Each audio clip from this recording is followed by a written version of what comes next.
Welcome to Sovereign Mamas, the podcast sanctuary for visionary women.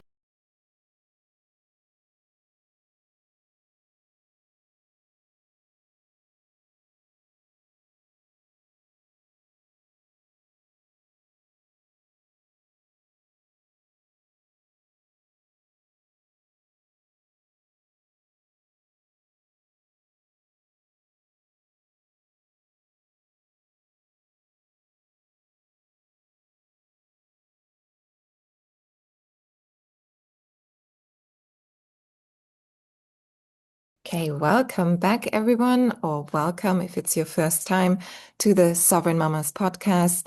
And you might be surprised if you're watching this instead of just listening, then you might be surprised seeing three faces instead of two. And today things are a bit differently than normally, but that has a big fat reason. And I want to introduce this with the energy of, maybe I'm even using that with the big energy.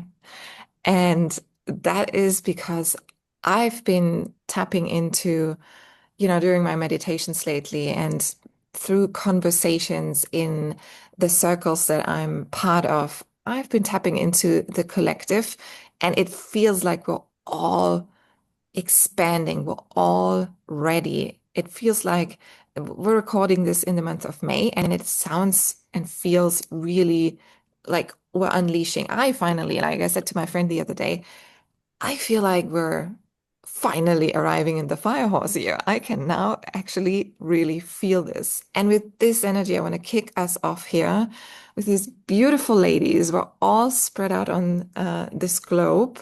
We have Michelle from the US and we have Folake from the UK tuning in. And I am so thrilled that you both are here. So a warm welcome to both of you. It's so beautiful to be here. Thanks for having us. Yes, my Definitely. pleasure. Thank you. So, the way I think I would love to do this is I'm starting with you, Fulaki, and I would love for you to just say who you are and then go straight into what's the meaning for you. And when you think about your life, sovereignty. Yes. So, how do you feel in your life? The moments that you remember and the becoming the journey of who you are today. What does sovereignty mean in these contexts? Wow. So first of all, when I go into all this space and they say like, who are you and like introduce yourself, I always feel this kind of like, oh my gosh. And that is because for so many years I've stopped explaining in words who am I. And I always say people would know who I am by what they feel in my presence. Um, but I know that our human ways, we want to like label something so that we can sort of like, have a context to it. So who am I? Just like you ladies, I'm a mother. And I am somebody that also guides other mothers, other women on this crazy journey that we're in. And I want to go into that thing that you started with, Julia, about big energy. So when it comes to the context of like my life and serenity and all these things that you're talking about, for me, or maybe I stepped into what I call this big energy a few years ago. And it started with when everything sort of like started to fall. So I was like in a relationship with, the father of my son, and we were like building businesses together. We were working together 24/7, raising a child together and all the stuff. And when that broke, like the relationship broke, and as the relationship broke, also I had to leave the business. It was a really challenging moment. But even before the relationship broke, I remember something was calling to me because I remember one time I said to him, I want to start to do meditation. I want to start to do meditation. And this is like my son is 15 years. So 15 years old. And we broke up when he was like 2. So this is years and years ago.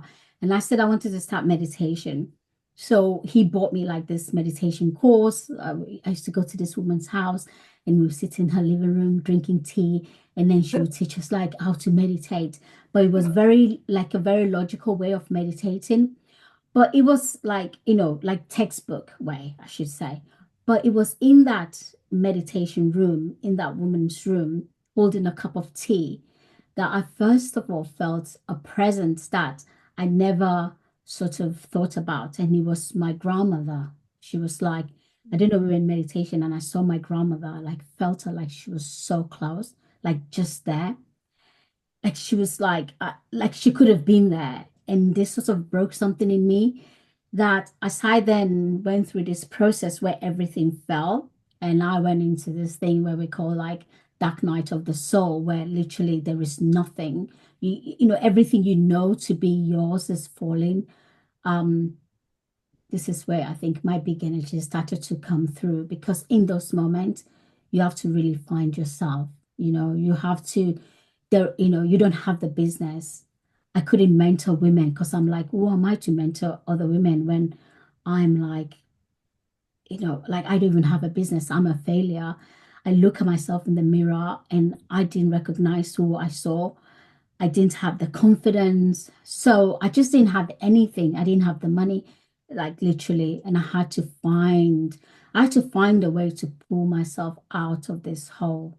So for me, this has been the journey of like then finding this thing that is within me, not external, to rebuild a life from like literally nothing into something that is so amazing.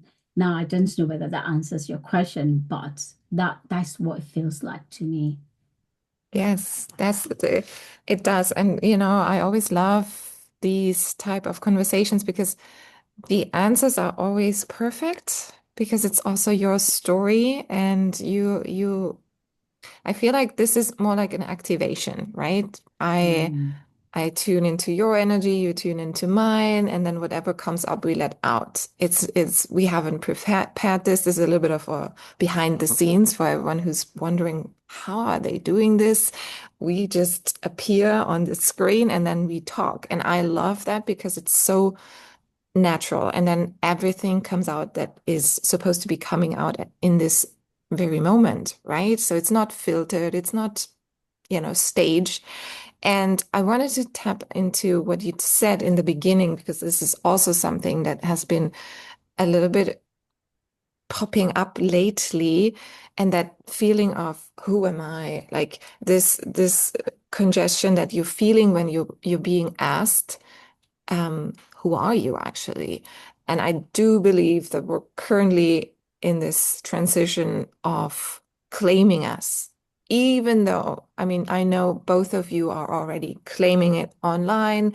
You already have this full-blown presence. You have clients, there's a network and everything. And yet we all know there's different layers and stages of this becoming, right? And it can feel, oh, now I'm there.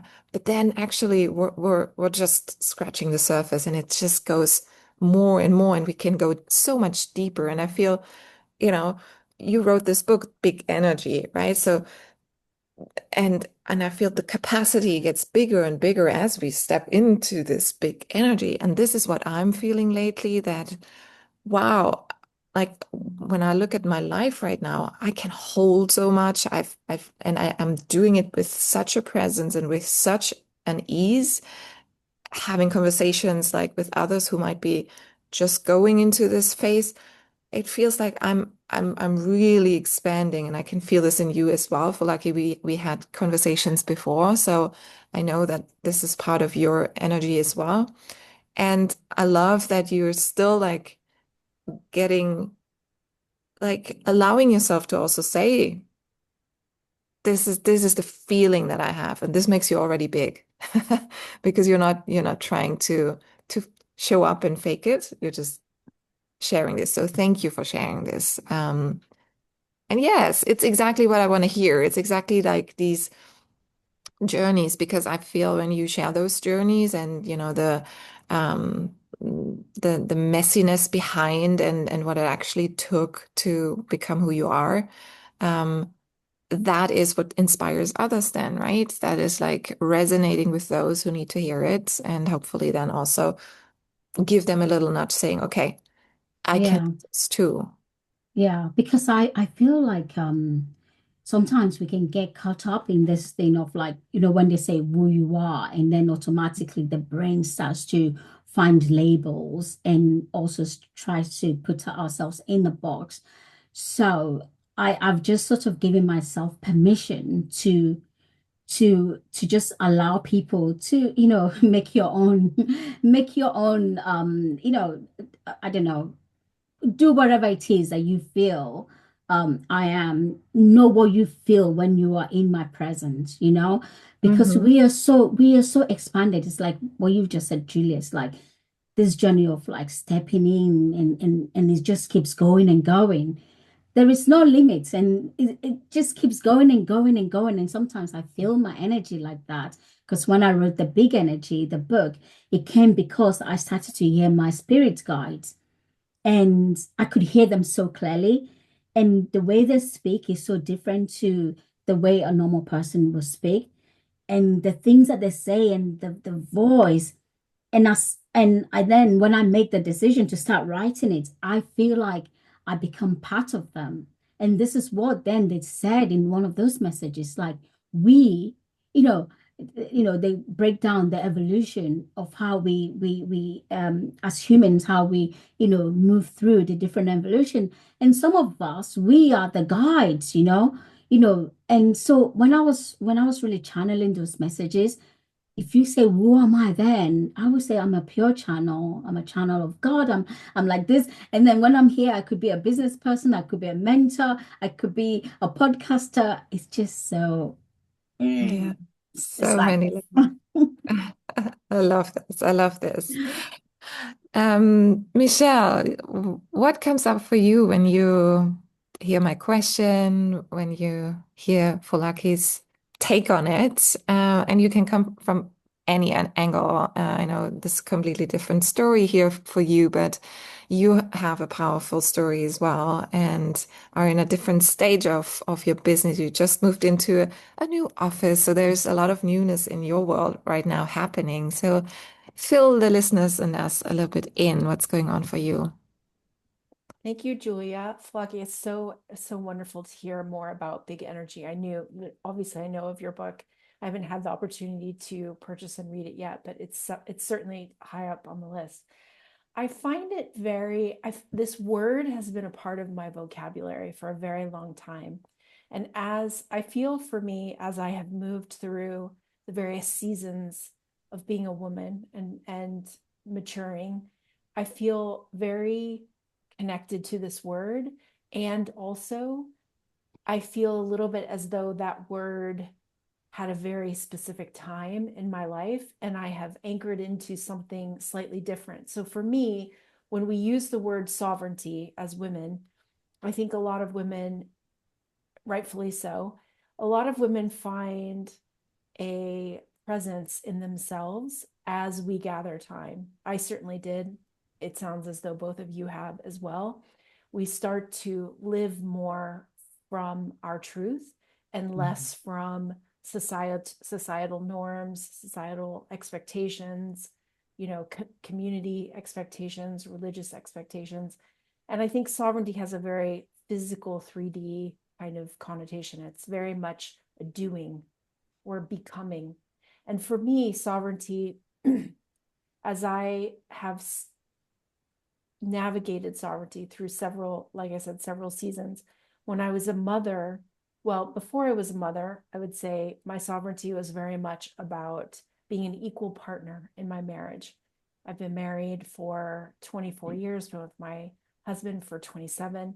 So we've lived longer together than we have without each other, Mhm. that's a very interesting milestone to achieve, because of course I still feel like that 27-year-old girl. It's just when I look in the mirror, I inhabit a 54-year-old body, right? Mhm. No complaints, just the reality of what life is. And Mm. so, but so through the decades, sovereignty has meant something different. So then it was very much an equal partner, really kind of creating a relationship that wasn't just an extension of our parents, but it was ours.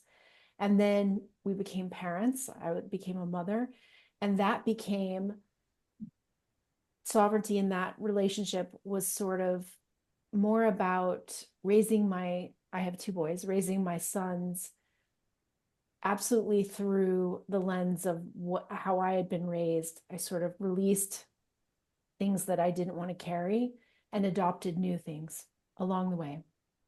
And then beyond, I mean, my boys are just about to fly the nest, but now I really feel a calling to redefine sovereignty for me as a woman who's beyond the cycling years. And for me now, sovereignty really is about returning back to my body and tapping into and becoming very attuned with the soul. So it's the body and the soul in attunement. And that for Mhm. me has become the sovereign journey because, and to some extent, a little bit of a solitary journey. It's not as though I don't want others with me, but it is very much a journey to the truest and fullest expression of me as a woman with many, many years of life experience and many years of being in a relationship and many years being a parent. And now a lot of those relationships are changing, as all things do. That's the only thing constant is change, right? So Mhm. I would say for me, sovereignty is very much remaining connected to my physical vessel, as well as being very attuned to the soul. And the soul can be very quiet, and the soul can also be very loud. Depends on your relationship to it and your relationship to truth, I think. But I would say that's where sovereignty is for me currently. Nice. I love that. And it does have a different frequency when you speak about it. I can totally feel that. Like yeah, it's interesting. And I must admit, this is the first time that I'm hearing it from this angle, like out of the perspective that you just shared, because I am surrounding myself right now currently with women who are like me, fully stepping into or have stepped in. I feel like I'm not stepping in, I have stepped in. I'm definitely in it, like I'm in it and I'm raising others up with me. And yes, the energy is more active. However, I like to look at it as a dance because I can't just rely on action, or I don't even want to. Like I'm not using agency all the time. And that I feel like that has become a truth that I hadn't lived by in the past of my life because it all like action is so used, it's so learned. It's something we're taught everywhere, take action, and then the result comes. And I'm actually reprogramming myself.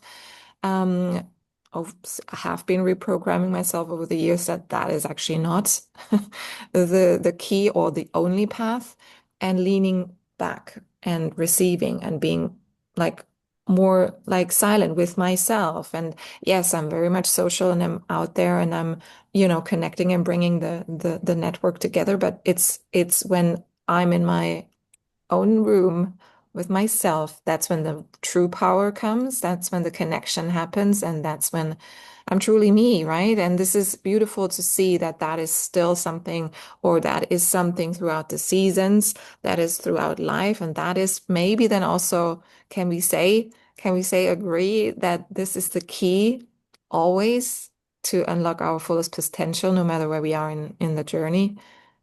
I guess that's my takeaway from hearing both of you Yeah. speak and reflecting. Yeah, absolutely. And it's not something that you can learn, and it's not, well, maybe you can to an extent, but I find that when I start working with women, particularly, or women who are in leadership, or in business, one of the biggest challenge when we start is this thing of telling them that you Hmm. can get powerful, massive results, yeah, by not even doing anything. And people just look at you like going, that's crazy. That's irresponsible. That is all the stuff. And until somebody actually starts to be it and connect to, like Michelle, you talked about the soul, and you have that connection to this, other, your soul self, and you start to see actually the action parts. We were taught that, you know, you can close your eyes and things can still be happening, but that is seen as irresponsible. So it's Mm. it's it's something that I know people like go, what are you talking about? Like, you know, but we're Humans here to do experience. Yeah, a human experience, isn't it? So we have to get the balance right. So that's true. And I think until you have actually experienced it yourself, that sounds really out there. But then the more you experience it, the more it's like, oh, duh, of course, right? So it depends on where you're at in this awareness and openness stage. And speaking of working with, with your clients, Michelle, how is it that you're using what you've learned and accumulated throughout this life? How is it that you're helping people today? Well, I think to piggyback off what Falake just said, I think the human experience is experiential. It's about feeling what does love actually feel like? What does it feel like to touch a cashmere sweater? What does it taste like to experience a coffee with heavy cream and a bit of honey? It's very much an experiential. What does it feel like to orgasm or to be touched in the most sensual, beautiful places of the body? And there are very real, very necessary aspects of doing in the human world. And I think the beauty of the soul world, the attunement that I talk about, and this is, of course, this is the work, right? Is the soul being eternal and the soul kind of creating these experiences that we're having in our very three-dimensional lives through the physical essence of us, the body. And so when I talk about the body, like the body is physical, the body's chemical, the body's electrical, light, biomechanics, it's all these things. And when you combine that with the mystery that is the soul, the mystery that is the soul right now of an eternity, of course, these are just my beliefs, but the work is, how do you bring harmony, like in an orchestra? How do you make it such that the trumpets do not overpower the piccolos, right? So how do you make it such that the doing doesn't overpower the being or the knowing or the hearing? And that's the dance, right? And I think, really the East, in all of their wisdom and years and experience of thousands of years, I think the East, in describing the yin and the yang, I think that's where it comes together, is when we learn to bring the doing and the being into harmony. And that, in essence, that is my work, is how do we take a very physical experience? My waist is getting bigger. My blood work shows this. Our blood work is a shadow. It's just seeing a shadow of our internal chemistry. That's what blood work is. And so how do we navigate that very real experience with the mystery of sitting on our pillow, right? Sitting in meditation or sitting in quiet, or those moments just before we fall asleep and we get a really strong sensation to do something, to call someone, to act on something. How do we balance those? And then how do we take this experience of this harmony and we actually live through it in what I call mature consciousness? And so that's the work, right? It's like, how do you not explode with your partner who doesn't understand this woman you're becoming?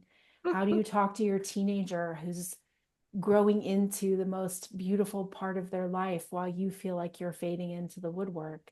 How do you navigate leaving a career and starting a business that literally doesn't make sense? That's the harmony, right? So I don't know how else to describe it. It's energetic, it's physical. For some Yeah. women, it's very much navigating the physical body through a very real initiation. And for others, it's bringing them into their body because it feels really good to be in the upper realms, because nothing is physical. Everything is light, everything is energy, everything is messages. But then the physical body is taking that on. So we only can hold as a physical vessel what we can work through. So that's the work. That's my work in the only Beautiful. way that we can put words to it, right? I agree with you, Mm, Flocky. Like as soon as we try to put words to this incredible life, we reduce it. We reduce yeah. it. But you used beautiful words, and it's it's very much landing. Um, yeah, and you know what? Also, when you were speaking, something also came through.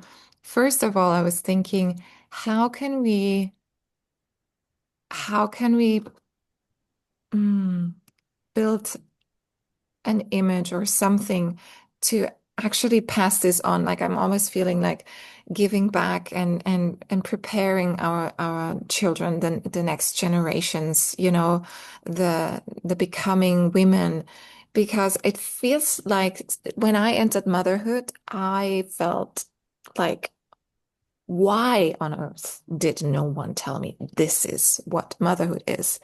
And I felt so like, not, I don't want to use the word betrayed, but I was like shocked.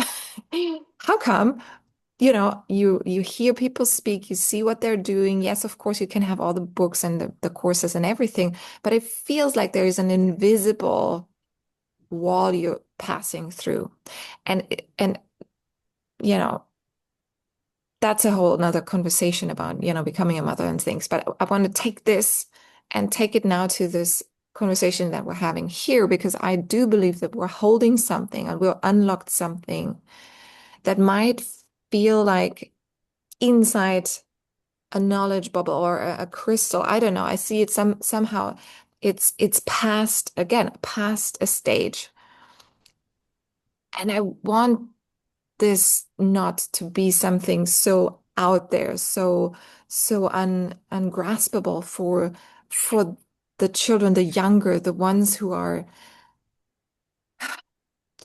still so defined and conditioned from the outside world. Why can't this not be something normal? Why can't it not be something part of already every generation? I mean, or is it something that we all have to go through? Is it part of the human experience that even if we're taking this and giving it on a silver or a golden plate to somewhere early stages and they will just like not eat it because it's too early? Is that it? But you know, um yeah, that's one point. And the other thing that came up was again the isolation that can happen when we're doing this work, and then when we are sharing it with our partners, our families, our friends, that then it just feels like a disconnect, because they haven't done the work. They don't know what we're going through, that they don't know what we're reading, experiencing. So where is this integration element? Where do you see the potential to bring people on to more like having it integrated into our lives and ripple into other people? And To start with your second question, I yeah, believe for me, the experience for me has been very much, I understand where you're coming from, because as a mother of boys, the responsibility to raise beautiful, calm, tapped in, and masculine. My boys are masculine man. incredibly masculine Mhm. men. Which I hope that's not offensive to say that this day and age. I mean no offense by it. I mean to describe who they are as people, less so than what we're trying to create. They're very masculine men, and the balance between those two things is something that we're always working with, right? And I feel as though the greatest gift we can give to humanity is to be the change that we, I mean, not to sound too cliche, but literally to be the change that we want to see. Because what I have learned in raising my teenage boys is that they are not, I cannot just open their minds and pour the Mhm. wisdom, the experience, and all the foresight that I have into them. They are unique, individuals here. In my belief system, they've chosen my husband and I as their parents. And very much we are here. They are mirrors to our lives, and they are also expanders for us. And so I think I really did used to think I've got to teach them this and all the things, and that's a problem. And hold on, we've got to talk about that. And what are you doing? Like, that's insane. Like, I used to have all these sensations. And just in the past, 2 years, so since they kind of crossed that 15 threshold, like, because they're 17 and 19 now. And my 18-year-old just turned 19. He's about to leave for college in a couple of months. So, but I feel very powerfully that their experience, they're not living the times that we lived in, and we cannot divorce what the time that we lived in with what we experienced and place that on a very different time with a very different experience. They're supposed to overlap, like the Venn diagram, right? They overlap, and in this overlap we find common ground. And the best we can hope for is that they learn by our embodiment. So they don't learn by what we say to them. I mean, very little, I feel as though they learn by what we model. And so I have learned to model. I don't have daughters, so I don't really have to think about, I mean, I do, but I don't have to really think about body consciousness, because I don't have to, they're not programmed that way. For them, it's muscles and height, right? That's the equivalent to girls with their body stuff. And so luckily, both of my boys are tall, relatively athletic, and one is built more muscularly than the other. So it's a constant, like, who can lift this, who can do that. And so we're balancing that. And in the embodiment of who are you in this body, who are you in your heart, and what are you contributing to the world? Because I feel like our contribution is part of what's lost versus trying to fix it or trying to burn down the patriarchy. All of these things are important. I don't happen to embody them, but I really think it's an evolutionary process. And when I work with women, there's a lot of anger and rage. And I think that's a very natural progression through a very distinct season. And to use that rage as an opportunity, but not to be defined by it. And certainly not to think that everything you've done and lived in your past, there's a problem with it. And you've needed to redefine or find yourself or step into from my vantage point, it's certainly a path, but it's not necessary. It's not a necessary path. So I think what we could do to prepare women who are coming up with us is to show them that every stage is beautiful, that every stage has the duality, and that it's how we navigate that duality that really speaks to, are we going to be defined by it? Are we going to be initiated by it? Are we going to expand? Or are we going to just be through it? And it gets to be a part of the story, like the longer story. And I think every woman plays a part in that. I don't see us as, obviously, we are a collective energy. We are all just grains of sand, in my opinion, of source, mirroring back that experience, some aspect of that experience. But we're also like one facet of it. And so we all have a different vantage point. Folake, I'll let you, I know you want to say something too. I like you. Yeah. Just to add to that, like, or adding to it, I really like that, because I really truly believe that we are all here to bring something, like a piece of that puzzle to make it whole. This is what I say. But, like, I've worked with so many women, and time and time again, I see majority of the time that we are just re-remembering something that we've already been before. So, I might meet with a woman, she goes into meditation, and she evokes an aspect of her that she's already been before.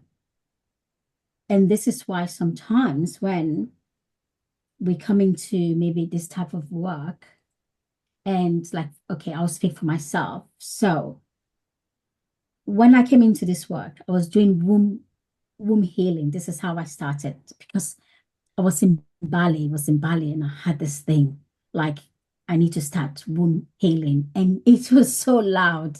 Like I couldn't even wait to leave Bali to start this work. And it was at that point where I was also supposed to be starting a new business with a business partner who puts money and everything into a new production company. And that was how I like all my body was like, you need to go back to the UK and do womb healing. And it was so loud that I couldn't, I came back and everything else did not even resonate with me. That I told the business partner, I'm so sorry, I cannot do this video production company. And he didn't understand that, but everything just did not resonate with me anymore. And I believe this is because, this womb healing and the way I fell into it and the way it was so powerful, I I couldn't have learned that, you know.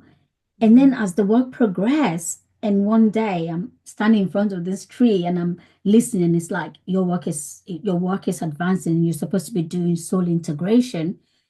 And soul integration, I was like, what's that? Like, and it's not something that I studied, but I can basically go into a session with a woman in a way that I can see things that people can't see. I can integrate aspects of somebody, like the fragmentation, you know, I can see it so clearly. These are not things that I would have been taught. These are something that I was already part of. Mhm. And it's not just the doing, it's like somebody comes out of that session and they're going, oh, like this thing I've had for so many years is gone. Someone going Mhm. into operation in the next 2 weeks, it's like it's disappeared. I couldn't have learned that. So I believe that, answering your question, that what are we to do? Everybody has got a piece of the puzzle to bring to this world. Everybody, are on a path, maybe repeating a different lifetime, and they're supposed to do this. Like everybody has their own path, and they will do it exactly as they're supposed to. We are only doing our part in the equation where I know for me, I'm, you know, activating more people and awakening them to their powers, just as I've seen it. The same way for so many women will be doing what they're here to do. So, Mhm. we don't have to, we do our part and everybody we are working as they're supposed to, and some may not because they're not supposed to. But we can, as Michelle said, we can only do our part and embody what we're supposed to embody. And as we do that, we activate. It's like my light shines. Oh, another light shines, and then that's the way. Yes. Yes, lovely. I know. And these are the conversations that I could have forever. And yet I'm being mindful of our times and thinking of one final nugget because you've already shared, you know, so much and let the listeners look into who you are and what you're doing and in your world and your belief systems. And yet I feel let's tap in again into the Sovereign Mamas podcast, like the listeners. They're here because we're this unique species of being visionary mamas or mompreneurs. We're really called forward to do something bigger than quote unquote just having a child or just doing a job. And I'm not meaning this with any disrespect. It's just like I want to emphasize that there is some women out there who want more and to feel called to step into something that is big and that is really challenging at times and that requires us to learn to be open, to be, you know, consistently in connection with ourselves. So for those who are listening, and we have them in all different stages of motherhood, entrepreneurship, what is one universal message that each of you would like to leave this podcast session? with today? And it can be whatever comes through right now. I don't even want to put you into a box. Michelle, would you like to start? Sure. I think the one thing I would say for me, my business has evolved, I don't know, 6 or 7 times. And I think the permission to be, a mess on the corner, be at the corner of a mess and a work of art at the same time. Again, very cliche, but I think the permission to myself to grow and evolve and to know that I really can help anyone at any stage, at any place of where I am. So, you know, you can be 2 steps ahead of someone, or you can work with someone who seems, feels, earns. I've worked with, 7-figure earners. I myself am not a 7-figure earner. I don't think that's required. Mhm. And I feel that it's very important to grant permission to really be, as Folake says, to really light the grid, be part of the light that lights the grid, that lights the world. I love Mm, that. yeah. Yes. And have fun with it. I feel Yeah. like sometimes we forget about Yeah. how this is it's fun. Like it's a gift to be here.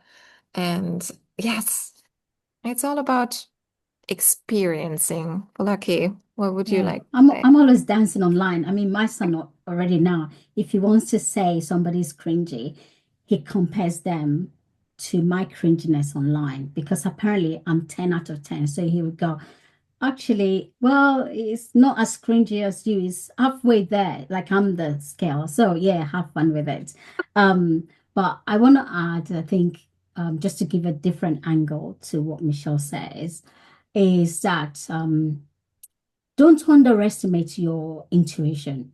It's so easy for us to underestimate our intuition and to not listen to it and to take it for granted.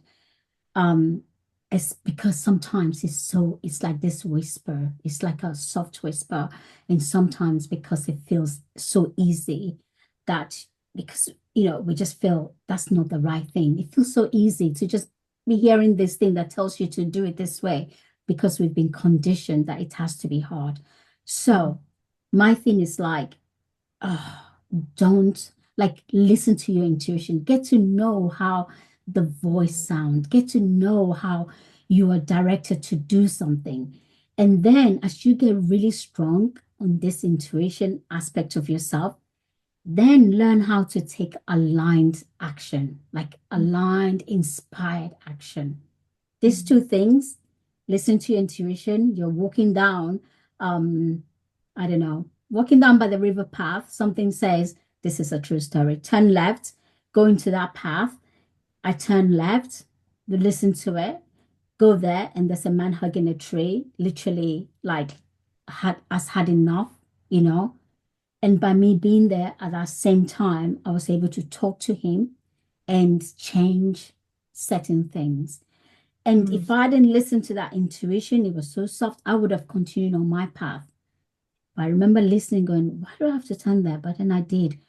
So listen to your intuition and then take the intuitive, inspired action that goes with it. And this is when we we create this thing that we call like a life of ease because it's all in alignment. Mm. Yes. Perfect. I second that. And I third that, if that's even a thing to say. But yes, I love it. Thank you, ladies, so much. I mean, we knew that there was something in for us and that we have to speak. I'm so thrilled we did. And this was very nourishing. And that's my hope for everyone who's listening. You might be uh on a different journey, and we all are on different journeys. And I think that's the overall takeaway. And that's okay, right? It can be messy, it can be already like feeling easy, but no matter where you are, I hope this conversation and in general the conversations that I'm leading here in on the podcast are meant for you to just fill you up, fill your cup, get inspired, attune a little bit more, know who the people are out there, and know that everyone across this globe is going through journeys, and that was makes us so, all the same. And if anyone on this show today resonates most with you or all of us, then please do reach out. We're here. We're happy to be in connection, to hear your feedback, to hear your questions. The show notes are there to actually get in connection with my guests. And just, yeah, I want to end this with a very, human statement. Just have fun, go out Yeah. and enjoy your life. Have fun. Sending you so much Thank love. you. Thanks for being here, ladies.